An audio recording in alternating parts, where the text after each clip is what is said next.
Good afternoon, everyone. Thanks for joining us for our 2:30 streaming show. I'm Jamie French. And I'm Robinson Miles. We're starting today in Owensboro, where work is underway on a new elementary school. The Greater Owensboro Chamber of Commerce officials held the groundbreaking ceremony for the new location of Highland Elementary. Now, it's right behind Davis County Middle School, and we'll have 2 stories and a slide inside for the kids, of course. The principal says despite moving to a new building, the Highland Elementary traditions will remain. Now, this new school will hold around 600 students. Board members tell us that they are expecting it to be ready next fall. So, of course, we'll keep you updated on that progress. But a slide inside? I mean, that sounds awesome. Oh, 100%. Why weren't people this creative when I was going to school? Exactly. Elementary school is just big old rectangles, Yeah. and that's about as... No, that was it. That's the most interesting thing about it. All right. For our next highlight today, firefighters and sheriff's deputies in Davis County are hoping to save lives through blood donation. The Western Kentucky Regional Blood Center's annual Save Our Summer blood drive runs through Thursday. Now, that's at the station on Old Hartford Road. Officials say the goal is to increase blood supplies ahead of the summer months when donations often decline and shortages become more common. Now, both departments have been challenged to recruit at least 25 to 30 donors during this 3-day campaign. So if you'd like to donate blood, you can go help them out there. All right, now for our final headline today, we do have a winner of the Hottie Half Pot. Organizers say the winning ticket was purchased online by a retired couple from Owensville who have chosen to remain anonymous. Now, the half pot reached $183,000. Of course, they will get half of that money. The couple told the Shriners that they plan to use that money to take their grandkids to Disney, which I think is a perfect way to spend that money. I think that's great. The one thing I'll say, though, Owensville's not that big. So I know. You think Owensville, retired couple, about to go to Disney. We can figure it out. They might be able to figure out. And congrats to you if we find you. You gave already too many details. But hey, you're riding high. You're fine. All right, well, let's go ahead and throw things over to Jeff. You're waiting in the wings, but of course, circle back for 14 News at 4, 5, 6, and 10. All right, stay tuned for Jeff's latest forecast right after this break. Stay informed on your local news and weather throughout the day by watching the 14 First Alert streaming shows. At 8:30 a.m., get your First Alert forecast to plan the day ahead and catch up on the news that happened overnight with the 14 News Sunrise team. In the afternoon, get the latest headlines, forecasts, and a preview of the stories we're working on with the 14 First Alert streaming show at 2:30. And get an in-depth look at the 14 First Alert forecast so you're ready for the next big thing with the 14 First Alert weather show at 9 p.m. Watch the 14 First Alert streaming show that fits your schedule and works best for you. Streaming on your phone by downloading the 14 News app and the 14 First Alert weather app. On your smart TV by using the 14 News streaming app. And stream anytime on Facebook, YouTube, or on 14news.com.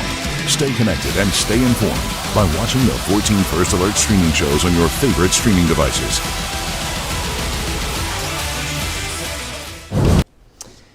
And welcome back. I'm Jeff Lyons. We have a new First Alert weather day for late tomorrow night, but mainly Thursday. And as I'll show you here in a moment, we might see a few scattered thunderstorms moving in on Thursday morning that could reach severe limits. At the moment, we are tracking a few scattered showers out there. You know, we had a beautiful start to the day as forecast, but now the clouds have rolled back in, and when we look at the radar, there's a thin band of showers and storms up along the Wabash River, and we'll get a little better vantage point here from the radar in St. Louis. If you're really into weather, the National Weather Service at Paducah is having another communications outage. So if you're trying to look at the Evansville radar, Paducah, or Fort Campbell down there, they're not going to show up on Radar Scope, Radar Omega. They will show up, or at least a composite image will show up on the 14 First Alert app because the communications link is down. Hopefully that will be fixed soon, but in any case, we're not dealing with any severe weather, just some nuisance showers more than anything else.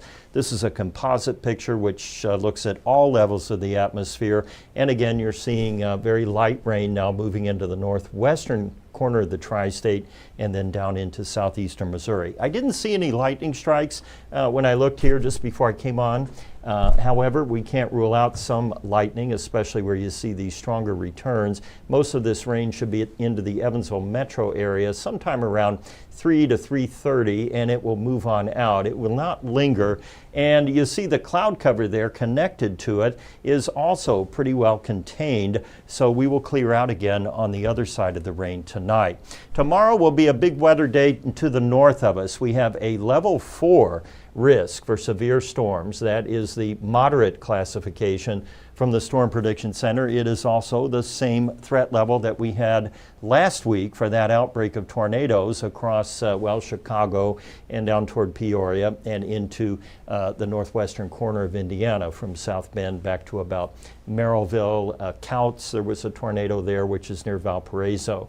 In any case, that is the hot spot for tomorrow, and as I'll show you here, those storms are going to race across. Here in the tri-state, you'll notice we're still kind of straddling that line between just a level 1 and maybe a level 2 risk for a few strong thunderstorms, but technically that will bleed into early Thursday morning based on the timing. You have to remember these outlooks go from 7 in the morning on the day, Wednesday, to 7 in the morning the next day, and that's a little confusing. There's really not a good workaround for stuff that happens overnight. Hour by hour, you see our showers moving across the metro here during the commute around 4 o'clock. Then we clear out again overnight. Wednesday will be windy. That's going to be the main thing tomorrow. Windy and real humid. The winds could gust up to 35 miles per hour. That's going to pull up Gulf moisture and kind of prime the atmosphere then for rain late Thursday night and late Wednesday night and early Thursday. And early Thursday is like 3 a.m. We have some showers coming down. And then as things kind of get heated up during the day on Thursday, more showers and storms across the tri-state. We're not looking at widespread severe, but a few could produce locally heavy rainfall, damaging winds, and we can't rule out a spin-up tornado. But overall, the risk is pretty low. Rain potential is also dependent, as it always is, on where the thunderstorms appear, but it's not out of the the realm of normal or possible that we would see around 1/3 of an inch to maybe 3/4 of an inch of rain under the heavier showers. The bigger picture right now showing still a fairly quiet Midwest, but we are waiting for that next shoe to drop with thunderstorms developing tomorrow across the northern tier of Indiana and Illinois. We have temperatures near 80 right now. The feels like temps also close to 80. And with that in mind, we will stay warmer overnight and see temperatures rising into the upper 80s tomorrow with that wind and humidity streaming back in. The hour by hour on the bigger picture, and now you'll be able to see that stuff happening in the north. So here's Wednesday morning into the afternoon. This would be around 2. And a warm front will be lifting across northern Indiana and Illinois, and that will be the focus for some showers and storms. Now up there, and we've had the same scenario here, if those storms are able to stabilize the atmosphere and there's not time for it to recover, then that will mitigate or lessen the threat for severe with the cold front. The model is painting a picture that says it will recover, and there will be a line of storms with damaging winds and possible tornadoes then that will form later in the evening. This is 6:30 and going on into the evening. Notice the tri-state is dry during that time. Our showers don't appear until after midnight Wednesday and then during the day on Thursday as the cold front moves out and we still have unsettled air across the tri-state. Once we get through all of that, things should wind down for a nice Friday and Saturday. That's good news for the WC Handy Fest in Henderson.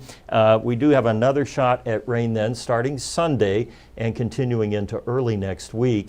And here's what that looks like. You'll see clear skies there for Saturday and the first half of Sunday, followed up by showers and thunderstorms rolling through on Father's Day, and then clearing out again on Monday and early Tuesday. Rain potential, again, this is a longer range look now.